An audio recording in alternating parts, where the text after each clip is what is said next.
Hey everybody, Tom here with Hidden Beats, and today we were talking with Alex from the Native Howl. How are you doing, sir? Good, Tom. How you doing, man? It's the end of my work day, so it's great to get to sit and actually have a conversation with someone. Yeah, that might. Well, where do you work? Well, I work at home, but I work for the government, so I sit in front of a computer most of the day. So That's interesting. You work for the Canadian government. And maybe you can answer some questions about some 6+ hour border crossings that we've had. oh But God, yeah. maybe you might not be the guy to pick a bone with about that. So maybe you could put in a good word for us at the North Dakota consulate next time if we could get, across in under like a day's time, that would be fantastic. Yeah, things are going haywire with borders right now. They're actually on strike up here, so it's gonna make it even worse for stuff. Oh, that's good. I was referring to an incident 2 years ago, so that's good. That's good. It's going to get better. I mean, slowly but surely, like I know some people who work in borders and it's like their direction is good. It's just when they actually get around to doing it, really.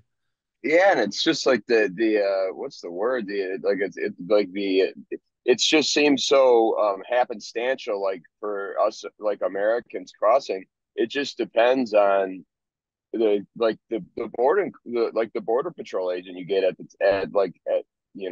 time that day. If they didn't get enough espresso in their cup of coffee, and they don't like the cut of my jib, which they often don't, then we're in it for the long haul. Yeah. But it's just another part of touring, an interesting part of it. Yeah, and I mean I can go on for days about the stupid stuff with the Canadian government, but that's a whole nother podcast type of thing. That's a whole nother podcast that we'll start that podcast next week. You and I could talk about it. We'll do a 24-hour podcast We about very much could do that, I'm sure. There's a lot to yeah, talk about. oh yeah, plenty of ground to cover. That's for sure. That's for sure. Well, the main reason we're here today is to talk about you, about your music, and about what you do in the world. But for those who are new, can you give a little introduction about the Native Howl and kind of who you guys are? Yeah, so I'll try to sliver it down. The Native Howl. We are a four-piece American thrash grass band, and our thrash grass is our genre, which is a combination of thrash metal and bluegrass. We hail from Detroit, Michigan, and now we say Detroit uh, in sincerity, in that we all cut our teeth playing music at shows in Detroit. But we all live within about 40 minutes of Detroit. We own our own recording studio in a town called Leonard, Michigan, which is about 45 minutes due north of Detroit, and ironically couldn't be much more different than Detroit. It's a population of 400 people. It's in the middle of the sticks, in the middle of the forest. So yeah, we just play heavy metal bluegrass in the woods, and then we go out and go tour cities full of people. We're lucky enough where there are people who would like to hear what we play. For sure. So I You guess the, know, the first question is kind of how did you guys get together as a band, like the early years, and how did that thing start? well, I've known all these guys. We've all known each other since I'm 34, and we've all known each other since we were about 15 years old or so. So it's very much so a family organization. We operate like a family. And I think that's why things are so easy. Not in the industry. That's impossible in hell, but Yeah. like it's completely impossible. But functioning as a band, we're very much so just like it's just a brotherhood. We're just family. Things are easy.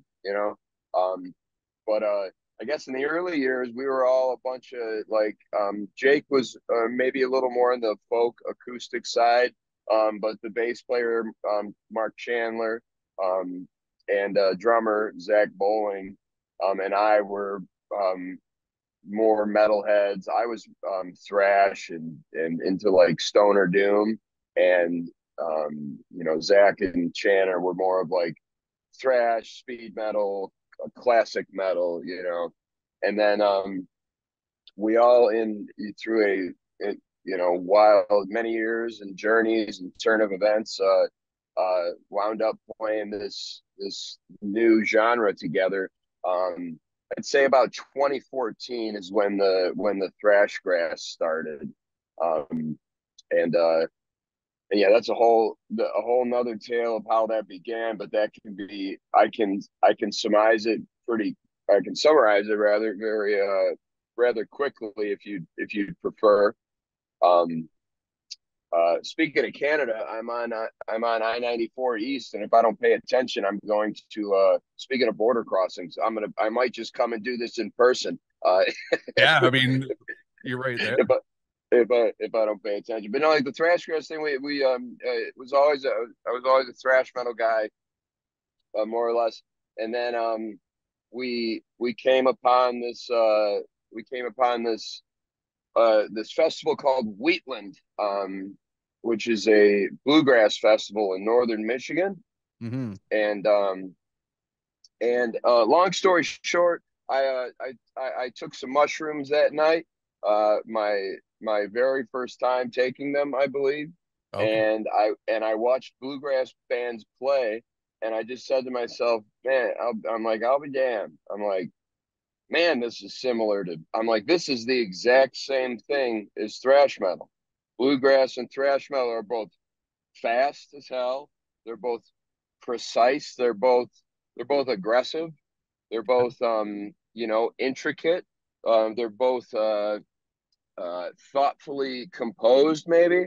Um, and from there, that night, I wrote our first Thrashgrass song, Thunderhead, which had a nice stint of the music video had a nice stint of virality, or went pretty viral in 2016, 2017, 2018, and that got us a good foothold um, into the industry.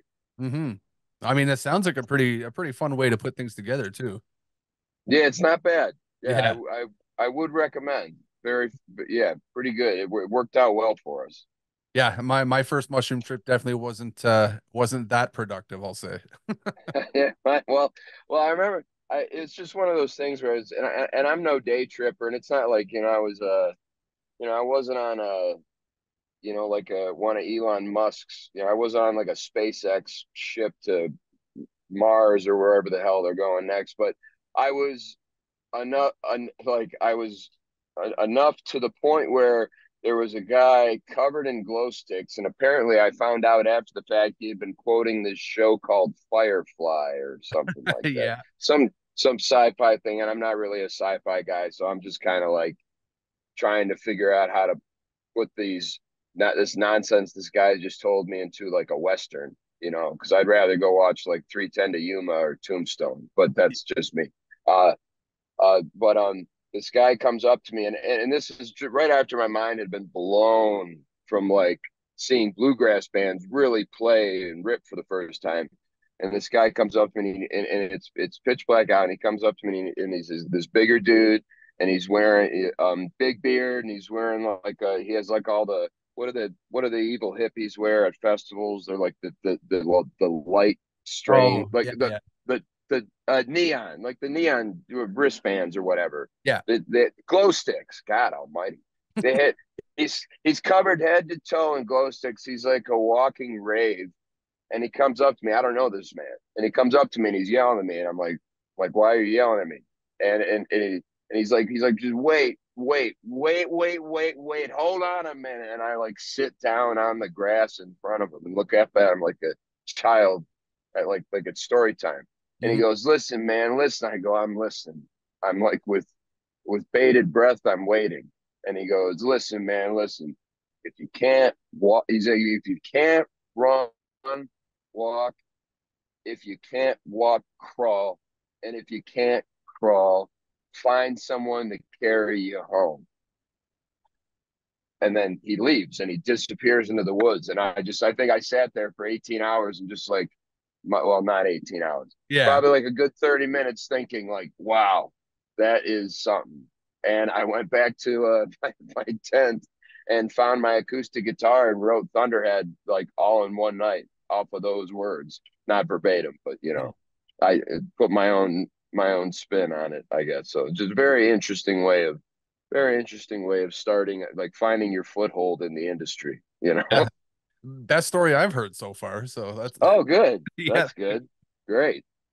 Well, you guys just released Mercy recently with featuring Lizzie Hale. What's the story behind putting that one together?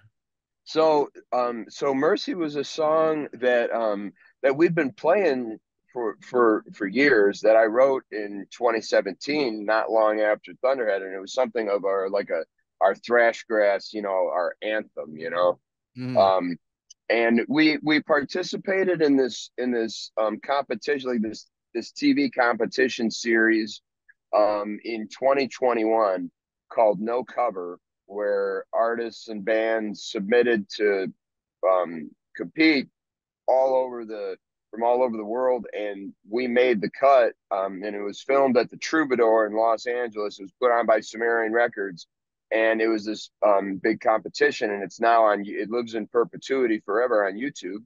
And we flew out to LA and we competed in the and long story short, Lizzie Hale was one of the five judges, Alice Cooper being another one, Tosin Abasi of Animals as Leaders, another, Bishop Briggs, an amazing singer, was another one, and Gavin Rossdale of Bush was the fifth judge.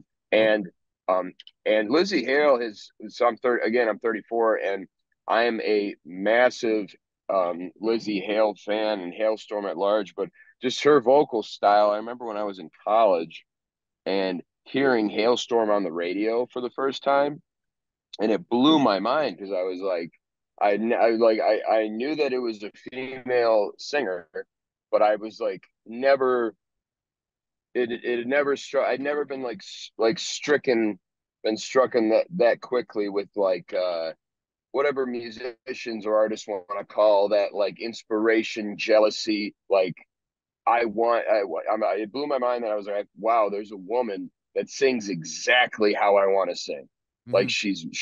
she's mean as hell. She's aggressive. She's fierce. I mean, she's a one mean motor scooter on that microphone. Yeah, And then to be performing for her on this show, I was like, I mean, Alice Cooper alone, like let alone like it was just shake. We were all shaking in our boots. At least I was, hmm, And but we won. We ended up being lucky and grateful enough to win the show. We won the whole competition, won the record deal, and for even when we were competing in the show in LA, I was like, I was like telling the guys, I'm like, if we win, we're getting Lizzie Hale to sing Mercy. We're gonna re-release Mercy, and we're gonna get Lizzie on it. Like I was like determined. yeah, And we ended up, she was kind enough to actually entertain this dream of ours, and through a hell of a lot of elbow grease and a wonderful job by our producer Jay Rustin in Los Angeles, we we were able to pull it off. We asked Lizzie, and she said yes to singing and said yes to being in the video. So that's something that I just is just I'm grateful to God, or whatever the evil hippies are calling it, God now, the universe, I guess. mhm. I'm so grateful for that shit. It's one of those like pinch me, I must be dreaming moments, Yeah, when you see that. I still see like the YouTube link and see her name next to ours, and I'm like, damn, hell yeah, you know. yeah. Like the first email I got with the release for it, I went, "Oh, that's got to be a fun one right there." So I clicked on it right away, and it's a great song. It's already on my playlist right now. Oh, thanks, man. I appreciate that. I'm glad. Yeah, we're really happy with how we're super proud of that song, and then to have a legend like Lizzie Hale on it, it's nothing but a dream come true for us. That's for sure. Hmm. So, how do you think your music has evolved over the years with the new release going back to, let's say, like you got 2013's The Revolution's Dead, which kind of had a completely different sound to it in a sense. Well, for one, we got the right guy playing the banjo. Yeah. Um, Back in the day, I was playing when Jake and I were just like a weird folk duo, but we had also play like I played God, our early shows must have just been, I mean, just the hell that we put audiences through must have just be, I mean, I'm going to pay for that. I'm going to pay for that in my next like reincarnated life. Like I'm like, I mean, like Jake's playing a djembe and then I'm like playing a, what do you call? I'm like playing a sitar because it didn't make any sense. It was, and we didn't know what we were doing. Like I had always played nothing but metal, and then I'm like, hey, how about we try some of this other shit that's made of a bunch of different esoteric kinds of wood? Like how Mm-hmm. about we try? I'll play a you play a you I'll play a djembe and a sitar, and how about you play a an acoustic guitar and then a I don't know, a didgeridoo, and then we just didn't know what the hell we were doing. And then like we've from there we like slowly got a foothold on what we were trying to do and started getting a little heavier, a little harder, and starting to realize, oh, we can incorporate acoustic guitars and acoustic instruments into heavier music. It doesn't have to be like, folk, you know, Hmm. like, peace pipe passing music. It can be like aggressive, real, pain filled art, as I think art should be. Yeah. But anywho, I think it's evolved in that I was originally playing banjo on some of the songs, and then very, very quickly realized that I'm not smart enough to play the banjo. It's way too hard. Yeah, And that's a true one. God Almighty, the guy Jake, who's this Renaissance mad mind on the banjo, instead of me, thank God. That was a big problem we figured out and squared away quickly. And then also, I mean, Mark Chandler. I mean, he's been in the band so long. I mean, I more or less consider these guys like original members. Like bringing Zach and Chan are what completed that was the like how we evolved into what we are now is you know not only getting the right people for the job, but also me. I guess in my position, being lucky enough to have the three best dudes on the planet in my band, and also just so happen to have them be the perfect roles for the perfect instruments for this little experiment that we're still lucky enough to be cooking on. Well, I mean, I think it's definitely going in the right direction because you seem to have kind of gotten comfortable with the direction you're looking for musically, and then you're getting these big features and getting yourself in front of everyone pretty smoothly, I would say. Yeah, thanks, man. And like all the support tours that we've had thus like the past couple of years have been awesome too. I mean, playing with like shit going. If you would have told me that we'd go out, that I'd be like, friendly with Zach Wild when 10, 15 years ago, I would have told you you're crazy, and we were lucky enough to tour with Black Label Society and Zach Sabbath this past year. I mean, it's just such a blessing, all of it. So yeah, I appreciate the kind words. I would hope it is going in a direction where we just get to go across the country and play songs that we wrote for people who like it, and then playing in front of other bands' audiences too. Like it's interesting, like playing in front of like going on tour with Gwar. I mean, I was half expecting the first show for like going on tour with Gwar. I'm like, all right, so I'm gonna get pelted with at least one Heineken bottle tonight. Like someone in the audience is gonna be waiting to get covered in blood, and they're gonna see some band with a banjo, and I'm gonna start talking, and just gonna chuck a start. I'm gonna get pelted with cigarette lighters, Hmm. and it's yet to happen. Maybe I mean it's coming. It's gonna happen one day, but it hasn't happened yet. So Yeah. you know, Yeah, Gore's a fun one. I so one of the things I usually do is like go out to cover live shows, like photos and written reviews and stuff. And I went out to a Gore show here recently, and I was the only photographer that was ballsy enough to sit in the front row to get covered by blood. And I still one of my hats is still toast at this point. But oh yeah.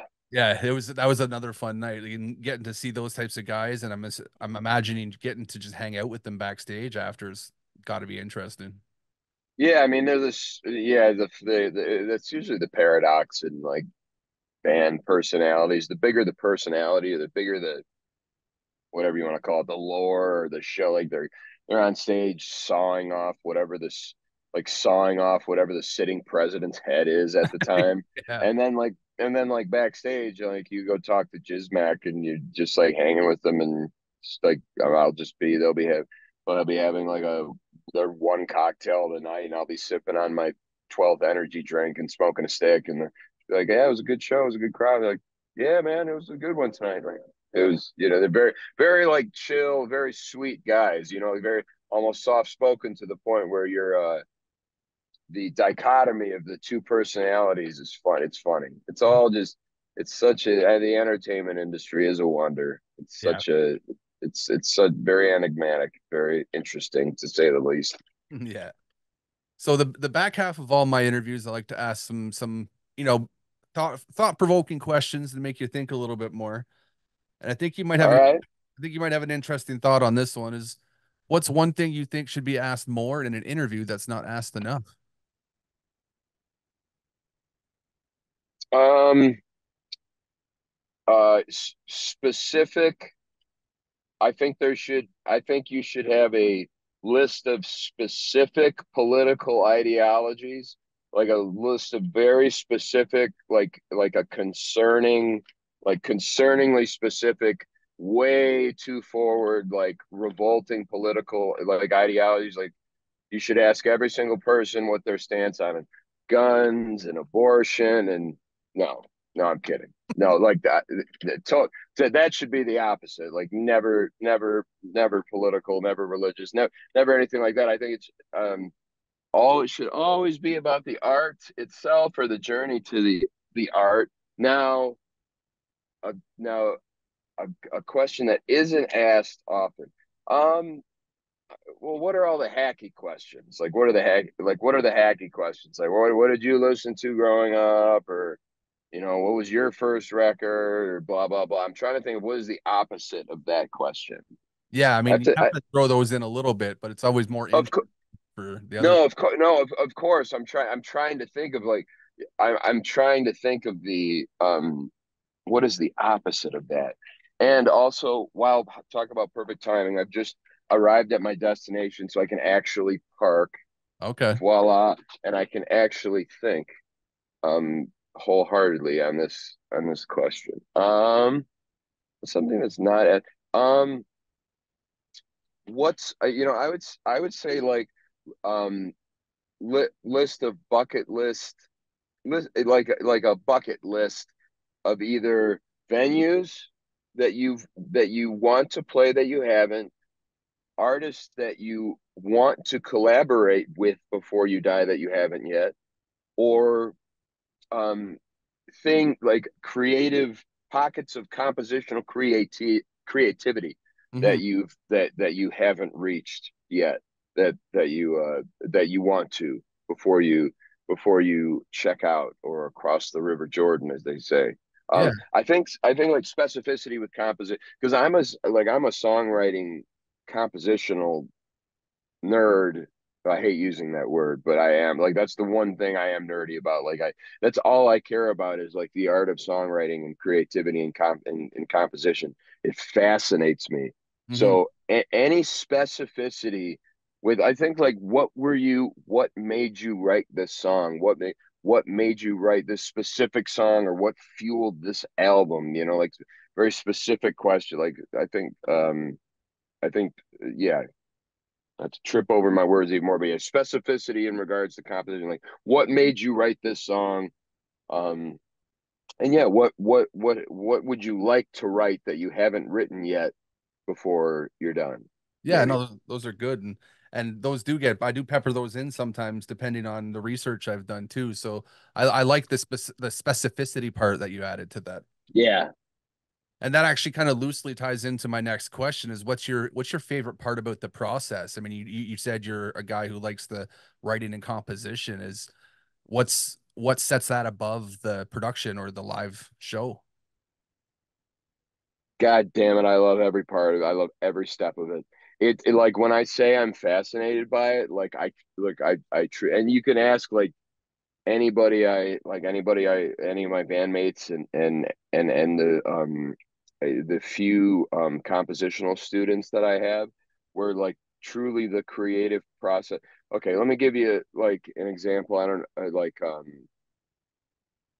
just what like, just every part of what leads the human mind to take, maybe it's the largest event in one's life, all the way down to something that's seemingly significant that can lead to a song. Like, I don't know, I'll take for example, like Chris Cornell was my favorite voice of all time. Hmm. Soundgarden, one of my favorites of all time.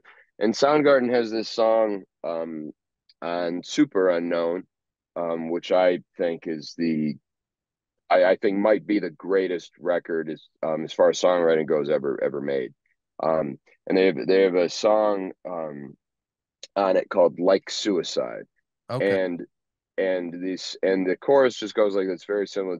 The chorus tag says she lived like a murder, but she died like suicide. And Chris sings she lived like a murder, but she died just like suicide. And Hmm. you think about that song, you're like, okay, well, let's think about what that song could be about. Because I'm thinking, all right, it's about an ex-girlfriend, or it's about he must have had someone as a dear friend or a cousin or something, somebody committed suicide, or even or you think of all the obvious. And then one of my favorite things is finding songs that I love and looking up the meaning and the compositional origins, and you find out that um Chris was sitting in his living room and he heard a huge thwack, huge, just loud sound on the front on the front wall or front window of his um, living room. And he walks outside to investigate, and sadly, a robin had flown into his window of his living room Hmm. and had cracked its neck and died. And that's all it was about. It Yeah. was just about a robin who had flown into the window. And like that to me is the part that fascinates me all the way. Is just that, I guess, but if I had to answer that question, the initial spark. Yeah. That spark, that flintstone, that just that initial spark that hits, and then from there, where it goes is wherever you take it.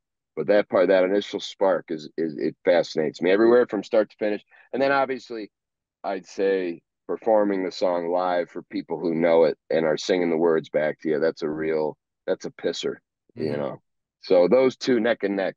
The spark, I guess, ironically, the spark, and then the final and then the final the ending of the journey maybe being successfully performing it live. Yeah. And you know, Yeah, I mean, so it's always interesting where a song takes each individual, like mentally, how they're thinking about it, because it's like you said, it could mean just the most innocuous thing that nobody thought about, but everyone takes it so differently. yeah, and it's fascinating too, like that song could like and when you talk about people, and if like different people see different colors in their minds, and different imagery, and it takes them, and forget all that, like how it makes them feel. I mean, getting those goosebumps, the chills, the holy ghost shakes, like from a song, like what makes one song do that to one person and not to another, it's Yeah, just it's fascinating. It really is. It's the whole reason it's the reason I'm here. That's the only thing I'm here for is just to entertain the idea of doing that process and studying it as much as I can in hopes of helping make people feel good for as long as we're lucky enough to be around, you for know. sure. Couple last questions before we end off here, and I think this one kind of ties into what we were just talking about. Is what do you hope people take away from your music? I've been trying to find the right combinations of words to put this for years because and I still don't think I have it, but I'll do my damnedest. I I hope that I feel though that I feel as though that isolation is like is a killer amongst human beings, and um and people feeling alone in pain and in struggle, and even back to Chris Cornell's song, ironically, like suicide. Like I feel like suicidality and pain and angst and grief, terror, like all these feelings and inner struggles and emotions are exponentially increased when you feel as though you are the only one experiencing them, when you feel as though you're alone. So I hope that people can take our music, albeit a group of four rowdy dudes on stage, spilling sweat, tears, and blood up there. I hope they can take the anger and the pain filled side of that music and use it as reassurance that no matter how low they are feeling or how bad they are feeling or how angry they are feeling, they are not alone. Hmm. And clearly there are others that feel like them, and they can use that as not only an expression to get through those bad feelings, but hopefully as inspiration to find a viable and healthy positive channel to process their own through. Hmm. Is that's the hope and the dream always. That's the perfect hope and dream. I think that everyone needs a little bit of something. Yeah, you need something to get through, and hopefully our set can be, if even if it's just as simple as like you, for however long we played that night, you forgot about you forgot about all that shit. Then Hmm. you know what, we did our job, and Exactly. I'm happy. Yeah, that makes sense for sure. Last but not least, taking everything in so far, are you happy? No, Okay. No, why not? no, I'm not. No, I'm very happy. I'm very, I was I'm very. took me back for a second there. I was like, I don't know what to say to that now. I'm kidding. I'm happy. Well, oh man, man, what a question to end it on. Hmm. I am, you know what I'll say this.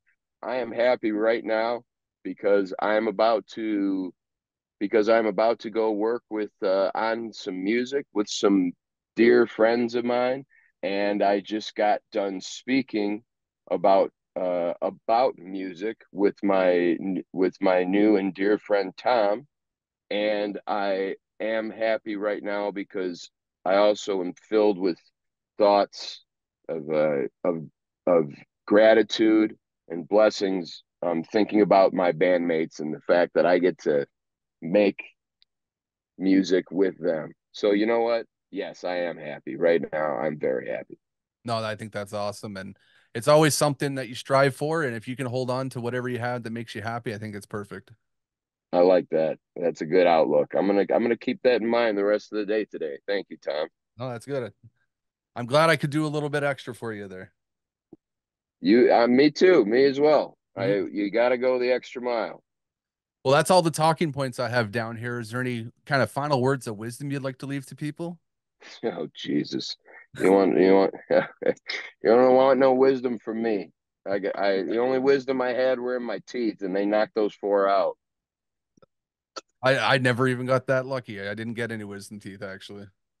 Perfect. Hmm. The, well, at least you didn't end up with a Percocet addiction. Not that I did. I almost did. I had a knee surgery that put me in that spot. Oh, good. Yeah, Well, I see, get the feeling. God works in mysterious ways. Yeah. Well, then it was great to meet you and pick your brain and kind of see what makes you tick. And I definitely hope we get to do this again at some point.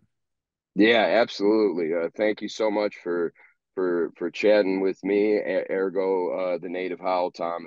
It was really fun. Thank you. We'd love to do it again. Maybe right after this new album comes out, we'll pop back on and check in and say, hey, do it again. Yeah, I'd love to bring the whole band with you. We'll have a whole conversation. That sounds great. I would love that. We'll definitely do that. All right, well, we'll cut it here and you enjoy your time and go have some fun making some music. All right, sounds good. Thanks for having me, Tom. That was really fun. And yeah, we'll talk to you soon. All right, sounds good. See you later. All right, thanks, brother.